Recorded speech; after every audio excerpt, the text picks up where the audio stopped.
Chapter 9. Christmas Eve. On Christmas Eve, the sky was cloudy and threatened rain. Mary leant out of the window, and the soft, wet wind blew on her face. In an hour's time, Jem Merlin would be waiting for her on the moor to take her to Launceston Market. Whether she met him or not depended on herself, and she could not make up her mind.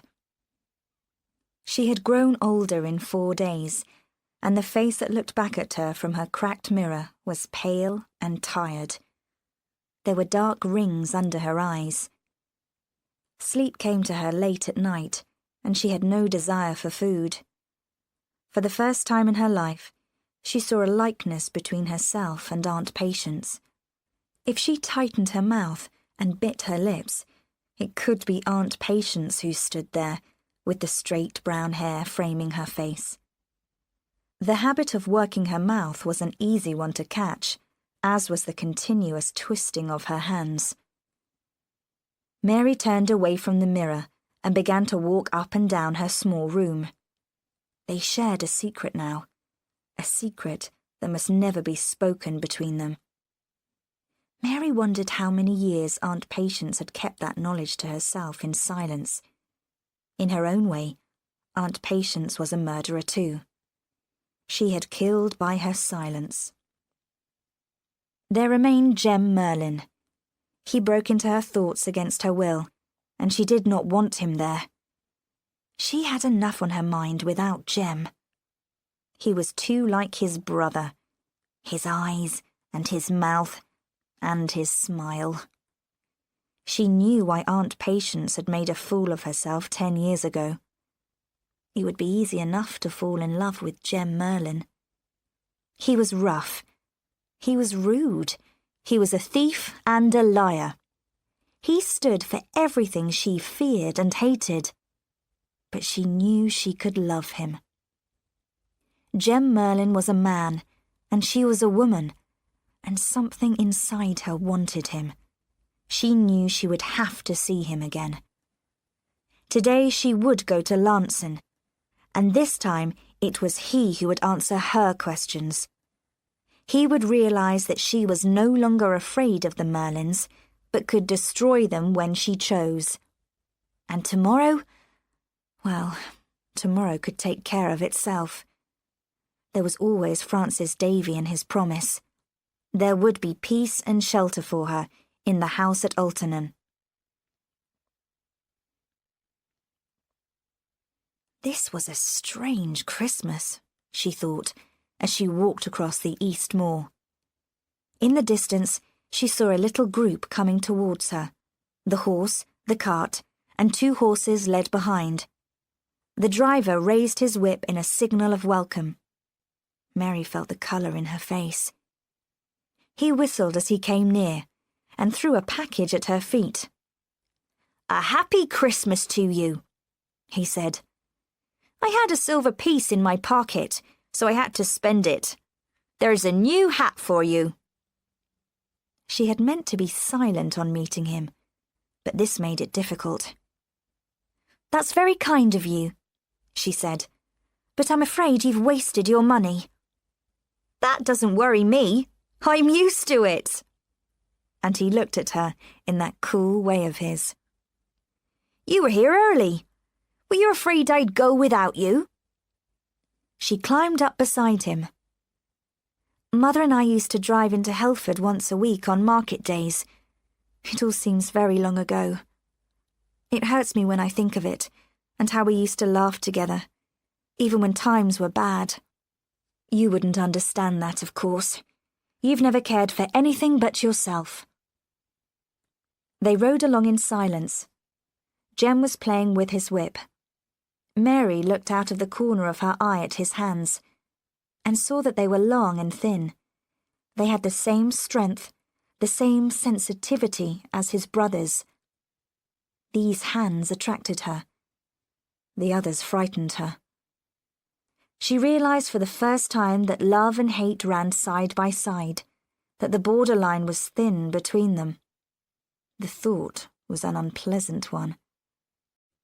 Supposing this had been Joss beside her 10, 20 years ago. She pushed the comparison to the back of her mind, fearing it. She knew now why she hated her uncle. His voice interrupted her thoughts. "What are you looking at?" She lifted her eyes. "I happen to notice your hands," she said shortly. "They are like your brother's. How far do we go across the moor? Isn't that the road over there?" "We join it lower down and miss 2 or 3 miles of it." "So, you notice a man's hands, do you? I should never have believed it of you. You're a woman after all, then, and not a half-grown farm boy. Are you going to tell me why you have sat in your room for days, or do you want me to guess? Women love to be mysterious." "There's no mystery in it. You asked me last time we met why my aunt looked as she does. Well, I know now. That's all." "What are you going to do about it?" Mary said. "I haven't made up my mind.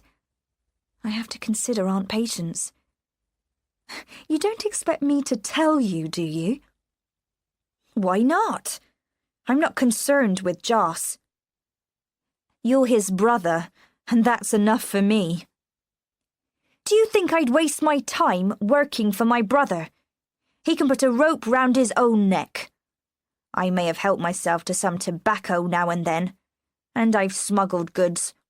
But I'll tell you one thing, Mary Yellen, and you can believe it or not as you like. I've never killed a man. Yet." He cracked the whip hard over the horse's head. "So, you think I wreck ships, do you? And stand on the shore and watch men drown? And then put my hands into their pockets afterwards when they're swollen with water? It makes a pretty picture." Whether his anger was pretended or sincere, she could not say, but his mouth was set firmly, and there was a flaming spot of colour high on his cheek. "You haven't said yet that you don't." "If you believe it of me, why do you drive with me to Launceston?" "Because of your bright eyes, Jem Merlin. I ride with you for no other reason." And she met his eyes with a directness that surprised him. He laughed at that, and shook his head, and began whistling again. And suddenly there was a relaxed familiarity between them. The very directness of her words had deceived him. He suspected nothing of the weakness that lay behind them, and for the moment they were companions in spite of being man and woman. They came now to the road, and as the horse increased speed, the cart rolled along, with the 2 stolen horses running behind. It was a happy and rather heated party that reached Launceston that afternoon. Mary had thrown worry and responsibility to the winds, and in spite of her determination in the morning, she had given herself to enjoyment. Away from the shadow of Jamaica Inn, her natural youth and high spirits returned. She laughed because he made her laugh. There was excitement in the air, a sense of Christmas. The streets were filled with people. The little shops were bright and cheerful. This was a world that Mary loved. She wore the hat that Jem had given her, and even allowed him to tie the ends under her chin. They had left the horse and carriage at the top of the town, and now Jem pushed his way through the crowd, leading his 2 stolen horses, Mary following close behind him. He led the way with confidence, making straight for the main square. Before long, a man pushed through the crowd and came up to the horses. His voice was loud and important. He kept hitting his boot with his whip and then pointing to the horses. Mary imagined him to be a dealer. Soon he was joined by a little sharp-eyed man in a black coat, who now and again touched his arm and whispered in his ear. Mary saw him look hard at the black horse that had belonged to Mr. Bassett. He went up to him and bent down and felt his legs. Then he whispered something in the ear of the loud-voiced man. Mary watched him nervously. "Where did you get this horse?" said the dealer, touching Jem on the shoulder. "Never on the moors, not with that head and shoulders." "I bought him from old Tim Bray. You remember Tim? He sold his farm last year and went to Dorset. Tim always told me I'd get my money back on this horse. Have a look at him, won't you? But he's not going cheap, I'll tell you that. Look at those shoulders. There's quality for you. I tell you what, I'll take £18 for him." The sharp-eyed man shook his head, but the dealer was interested. "Make it 15, and we might do business," he suggested. "No, 18 is my price, and no less." The dealer talked to his companion, and they appeared to disagree. "All right," the dealer said finally. "I've no doubt you're right. Perhaps we would be wise to have nothing to do with it. You can keep your horse," he added to Jem. "My friend doesn't like him. Take my advice and bring down your price. If you have him for long, you'll be sorry." And he pushed his way through the crowd, with the sharp-eyed man beside him, and they disappeared in the direction of the local hotel. Mary was glad to see them go. Jem sold the other horse to a cheerful, honest-looking farmer. It began to get dark in the market square, and the lamps were lit. Mary was thinking of going back to the cart when she heard a woman's voice behind her. "Oh, look, James. Did you ever see such a beautiful horse in your life? He holds his head just like poor Beauty did. The likeness would be quite striking. Only this animal, of course, is black. What a pity Roger isn't here. He's in his meeting. What do you think of him, James?" Her companion said, "Come on, Maria. I don't know anything about horses. The horse you lost was grey, wasn't it? This thing is black. Coal black, my dear. Do you want to buy him?" "It would be such a good Christmas present for the children. They've been begging poor Roger for another horse ever since Beauty disappeared. Ask the price, James, will you?" The man came forward. "Here, my good man," he called to Jem. "Do you want to sell that black horse of yours? What is your price?" £25, said Jem. "I'm not anxious to sell him." The lady swept towards him. "I'll give you 30 for him. I'm Mrs. Bassett from North Hill, and I want the horse as a Christmas present for my children. Mr. Bassett is in Lanson now, but I want the horse to be a surprise to him as well. My man shall take the horse immediately and ride him to North Hill before Mr. Bassett leaves the town. Here's the money." Jem took off his hat to her.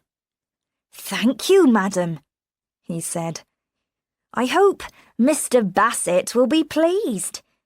You'll find the horse very safe with children." "Oh, I'm certain he'll be very happy. Of course, the horse is not at all like the one we had stolen. Beauty was a fine horse and worth a great deal of money. But this little animal is pretty enough and will please the children. Come along, James. It's getting quite dark." Jem looked quickly over his shoulder and touched on the arm a boy who stood behind him. "Here," he said. "Would you like to earn some money?" The boy showed that he would, his mouth open in surprise. "Hold on to this horse, then, until the servant comes for him, will you? Here, take him. A happy Christmas to you." And he was away in a moment. walking quickly across the square, his hands in his pockets. Mary followed 10 yards behind. She struggled to hide her laughter and was near to bursting when they got out of sight of the people. "Jem Merlin, you deserve to be hanged," she said, when she could speak again. "To stand there in the market square and sell that stolen horse back to Mrs. Bassett herself. The hair on my head has gone grey with watching you." He threw back his head and laughed, and she could not help herself. Their laughter filled the street. Jem caught her hand. "You're glad you came now, aren't you?" They threw themselves into the crowded market, where Jem bought Mary gold rings for her ears. They sucked oranges beneath a striped tent and had their fortunes told by an old woman. "Do not trust a dark stranger," she said to Mary, and they looked at each other and laughed again. "There's blood on your hand, young man," she told him. "You'll kill a man one day." "What did I tell you on the cart this morning?" said Jem. "There's no blood on my hands yet. Do you believe me now?" But she shook her head at him and would not say. Drops of rain fell on their faces, but they did not care. The wind rose. Jem dragged Mary into the shelter of a doorway, his arms around her shoulders, and he turned her face towards him and kissed her. "Do not trust a dark stranger," he said, and he laughed and kissed her again. The night clouds had come up with the rain, and it was dark in a moment. "You don't want to ride on an open cart in this wind, do you? It's coming from the coast, and we'll be blown over on the high ground.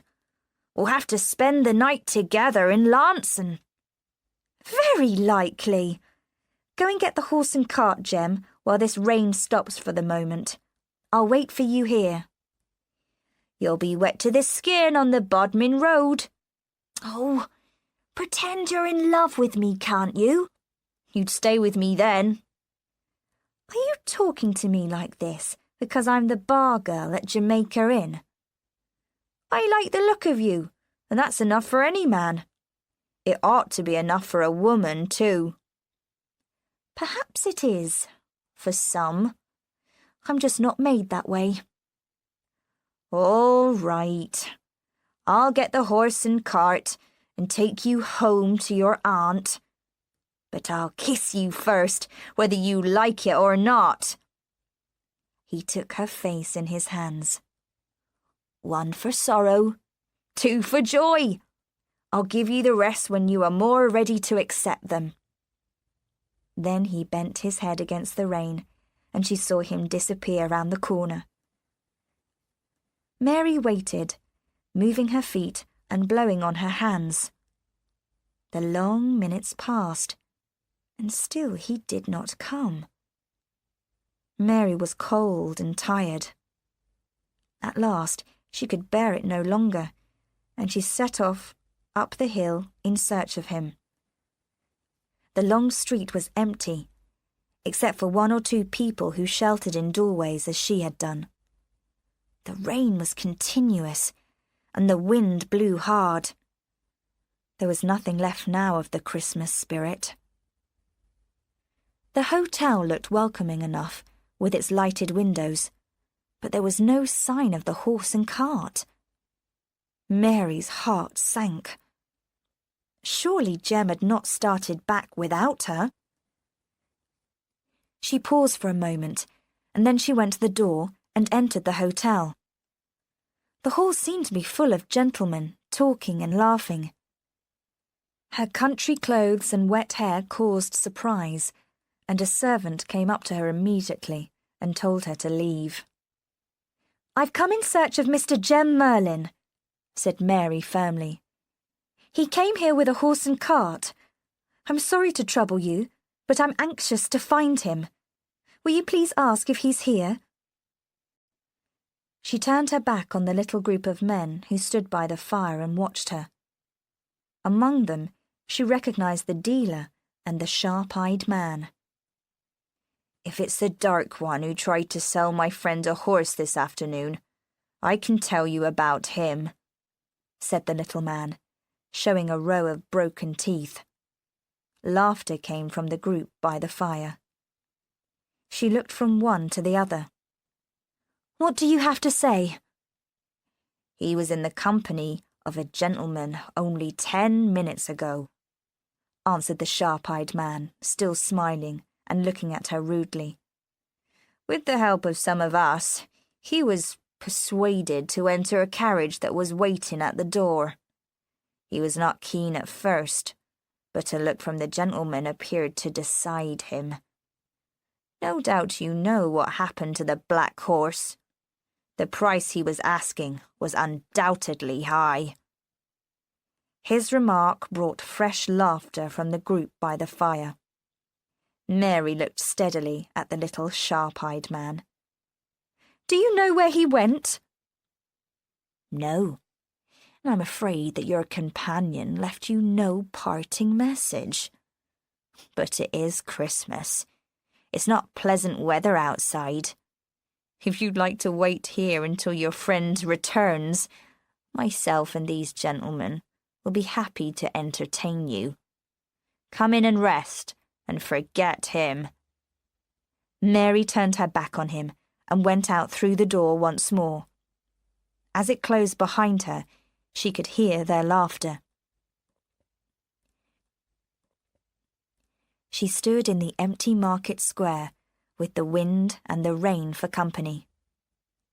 So the worst had happened, and the stolen horse had been recognized. There was no other explanation. Jem had gone. Did they hang men for stealing as well as for murder? She felt ill, and her brain was in confusion. She could make no plans. She supposed that Jem was lost to her now anyway, and she would never see him again. The adventure was over. There was no happiness left in Lanson anymore. It was a cold, grey, hateful place. She walked along with the rain beating in her face, caring little where she went, or that 11 miles lay between her and her bedroom at Jamaica Inn. She walked on. Then, out of the darkness, she saw a carriage coming up the hill. Its progress was slow, with the full force of the wind against it. She watched it with dull eyes. It was passing her, when suddenly she ran after it and called to the driver wrapped up in a coat on the seat. "Are you taking the Bodmin Road? Have you a passenger inside?" The driver shook his head and whipped his horse. But before Mary could step to one side, an arm came out of the carriage window and a hand was laid on her shoulder. "What does Mary Yellen do alone in Lanson on Christmas Eve?" said a voice from inside. The voice was gentle. A pale face looked out at her from inside the carriage, white hair and white eyes beneath the broad black hat. It was the Vicar of Altarnun. She watched his face in the darkness, his thin nose curved down like the beak of a bird, his lips narrow and colourless, pressed firmly together. He leant forward with his chin resting on a walking stick that he held between his knees. For the moment, she could see nothing of his eyes. They were hidden by his short, white eyelashes. Then he turned in his seat and looked at her, and the eyes that looked at her were white too, expressionless as glass. "So, we ride together for the second time," he said, and his voice was soft and low, like the voice of a woman. "Once more, I have the good fortune to help you on your way. Well? He looked steadily at her, and she found herself trying to give an explanation of her day. As before at Altarnun, there was something about him that made her sound like a fool, for she came out of the story badly. Just another woman who had made herself cheap at Lanson Market and had been left by the man of her choice to find her way home alone. What was the name of your companion? He asked quietly, and she paused, awkward and uncomfortable, her sense of guilt stronger than ever. He was my uncle's brother. You mean the brother knows nothing of the landlord's trade by night? Continued the gentle voice beside her. He is not of the company who brings the wagons to Jamaica Inn. I don't know, she said. I have no proof. He admits nothing. But he told me one thing, that he had never killed a man. And I believe him. He also said that my uncle was running straight into the hands of the law, and that they would catch him before long. He surely would not say that if he were one of the company. You told me before that you knew Mr. Bassett. Perhaps you have some influence with him. Could you persuade him to deal kindly with Jem Merlin when the time comes? After all, he is young. He could start life again. It would be easy for a man in your position. I know Mr. Bassett only very slightly, he told her gently. Once or twice we have spoken of matters which concern our two villages. It is hardly likely that he would pardon a thief because of me, especially if the thief is guilty and happens to be the brother of the landlord of Jamaica Inn. How old are you? 23. You are very young, Mary Yellen, he said softly. You are nothing but a chicken with the broken shell still around you. Women like you have no need to cry over a man met once or twice, and a first kiss is not a thing to be remembered. You will forget your friend with his stolen horse very soon. Come now, dry your eyes. You are not the first to cry over a lost lover. He treated her problem lightly. She wondered why he had not used the words of comfort expected from a priest. She remembered that last ride with him, when he had whipped his horse into a fever of speed, and how he had bent forward in his seat and had whispered under his breath words she had not understood. Again, she felt something of the same discomfort, which she connected with his strange hair and eyes, as though his unusual appearance cut him off from the rest of the world. So, I was right in my guess, and all has been quiet at Jamaica Inn, he said, after a while. Immediately, she remembered the full story of the past week, and the new knowledge that had come to her. Mr. Davy, she whispered. Have you ever heard of wreckers? It was too dark to see his face, but she heard him swallow. My uncle is one of them. He told me so himself. Still her companion made no reply, and she went on in a whisper. They are in it, every one of them, from the coast to the riverbank. All those men I saw that first Saturday in the bar at the inn. The sailors, the thieves, the peddler with the broken teeth. They've murdered women and children with their own hands. They've held them under water. They've killed them with rocks and stones. Those are death wagons that travel the road by night, and the goods they carry are from wrecked ships, bought at the price of blood. And that's why my uncle is feared and hated by the people in the houses and farms, and why all doors are barred against him, and why the coaches drive past the inn in a cloud of dust. They suspect what they cannot prove. There, Mr. Davy. Now you know the truth about Jamaica Inn. So, the landlord talks when he has had too much to drink, he said, and it seemed to Mary that his voice lacked something of its usual gentle quality. But when she looked up at him, his eyes looking back at her were as cold and expressionless as always. He talks, yes. That's how I know. And perhaps that's why I've stopped trusting people, God, and even myself. And why I acted like a fool today at Lanson. The wind had increased in force. The carriage shook. There was no shelter now. The moor on either side was empty, and the clouds flew fast over the land.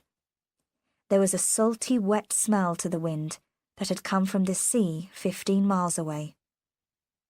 Francis Davy leant forward in his seat. We are coming to the turning that leads to Alternun.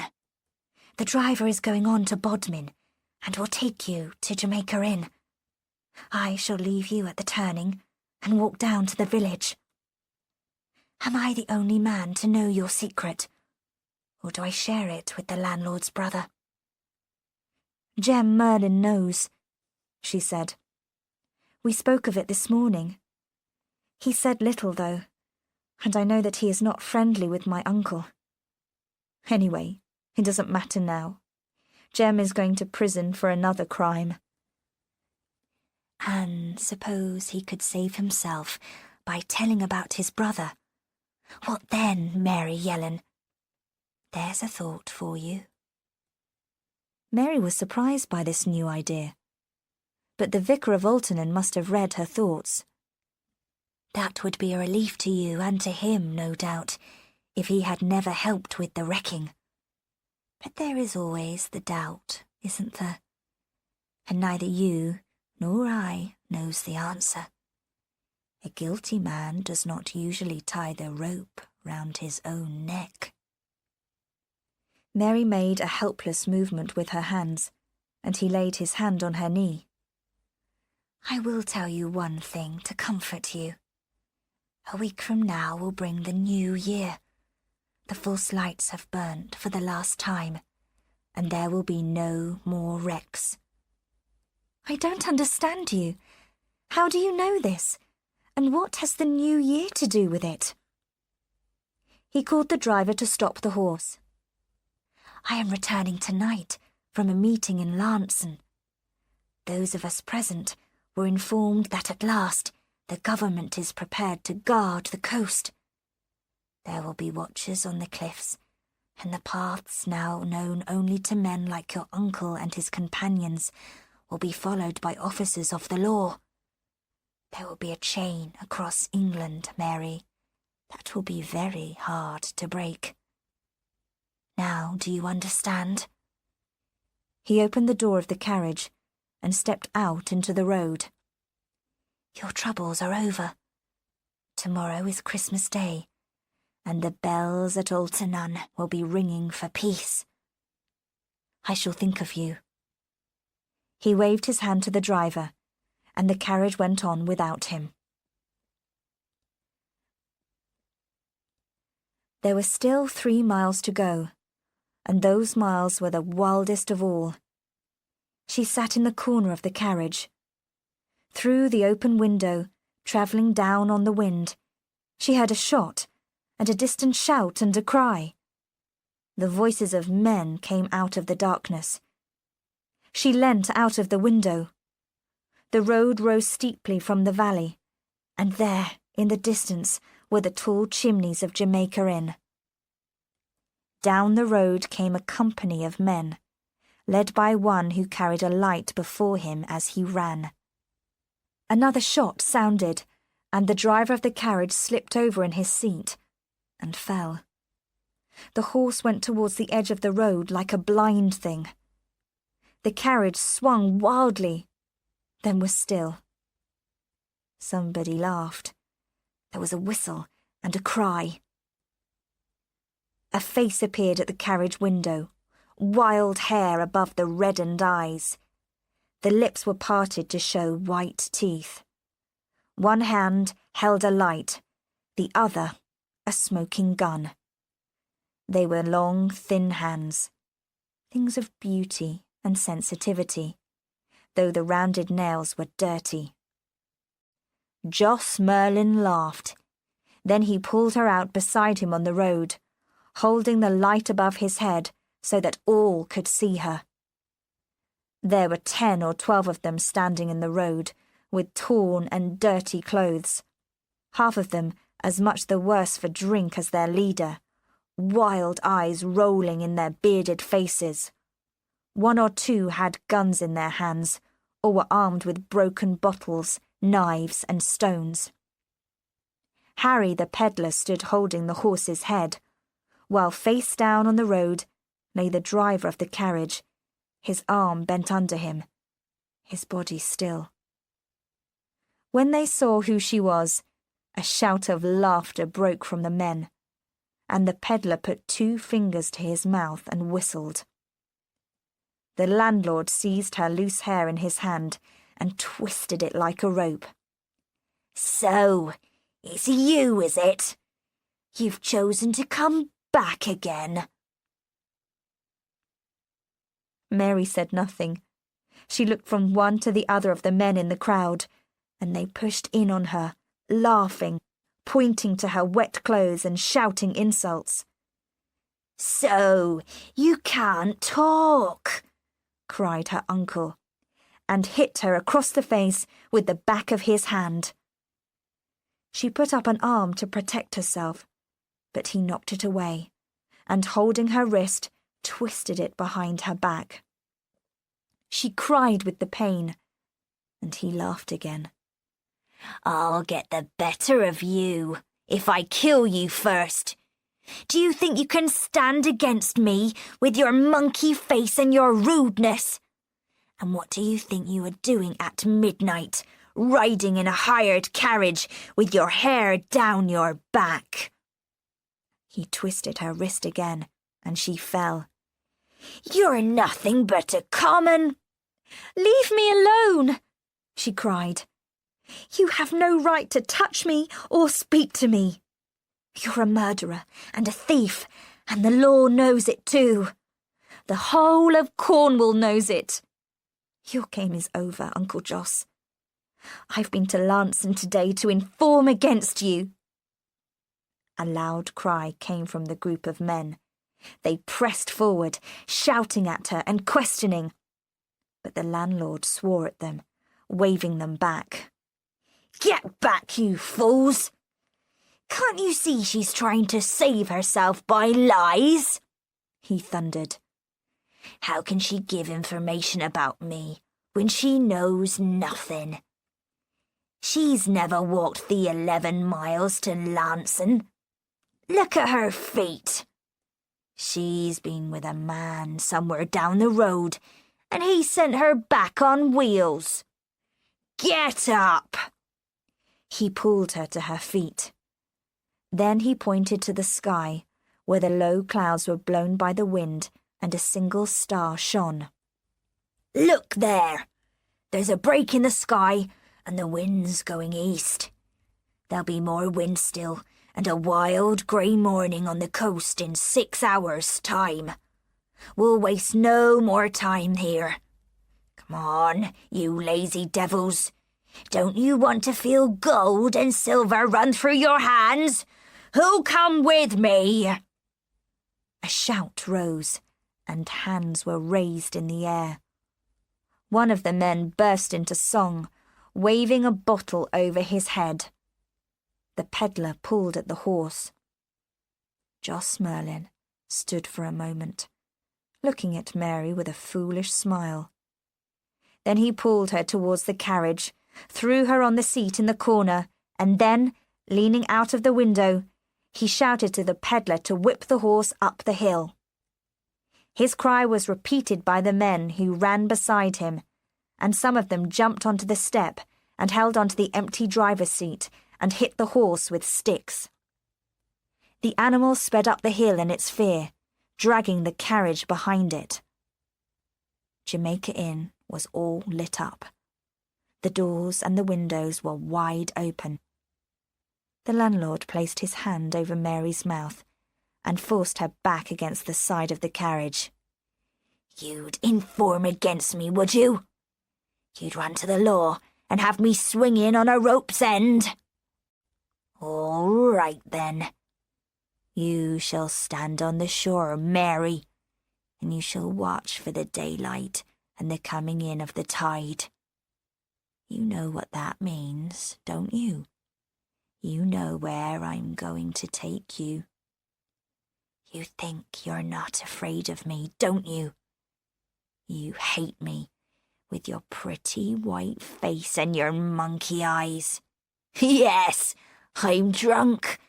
Tonight we shall all ride together proudly, perhaps for the last time. And you shall come with us, Mary, to the coast. He turned away from her, shouting to his companions, and the horse, frightened by his cry, moved even faster. The lights of Jamaica Inn disappeared into the darkness.